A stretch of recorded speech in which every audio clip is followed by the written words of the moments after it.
One of the biggest myths about identity is that humans are predisposed for a type of tribalism, where we join a group and we automatically discriminate against other groups. And it's easy to see that when we look around in the world.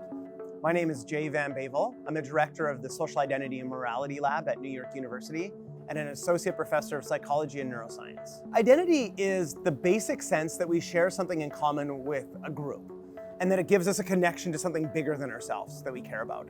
And that fundamentally shifts how we act in the world, how we think about ourselves, and what motivates us. We have a recent project in my lab where we analyzed how teams of individuals become successful.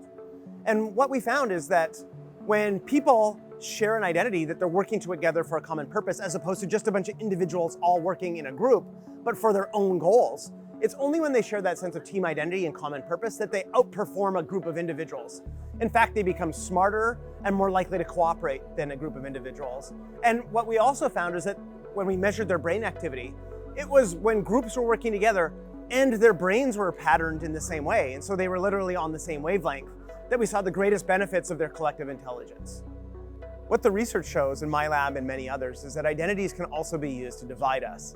And so if you activate a sense of competition between two groups, or make salient something that they have that's in contrast with one another, people are motivated to divide themselves and oppose other people, and that can foster discrimination, partisan animosity, and hatred. One of the trends in my research has been trying to understand what divides Americans. And so we currently live in one of the most polarized times in the last 4 decades.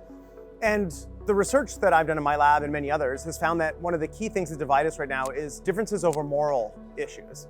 And once people start to see another group as somebody who doesn't agree with them on moral issues, they start to hate them. Those groups become evil, they'll do anything to stop them. But it also means that they're willing to tolerate corruption and incompetence in their own group. And so this can be a challenge because it turns out people actually share a lot more beliefs in common than they might otherwise know. And if they have so much disdain for somebody in another group that they're not willing to have those conversations, it's impossible for them to find grounds for compromise and real change. We live in a diverse society, and this is one of the huge advantages of our society, is the extreme diversity of people from all different backgrounds and countries coming together.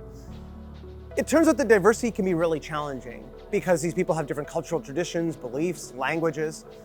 But what the research on identity finds is that you can actually harness the benefits of diversity if people feel like they're in it together, if they actually share a higher order shared identity that also respects their backgrounds and differences and harnesses those. The goal of our research is to make people smarter about groups. We want people to understand how groups act like a gravitational force, guiding them towards various things, including things that they might not want to do. And so by learning and understanding groups, you can exert an influence by resisting pressures and norms that you don't like, and by cultivating and leading groups to change the norms that they have in themselves.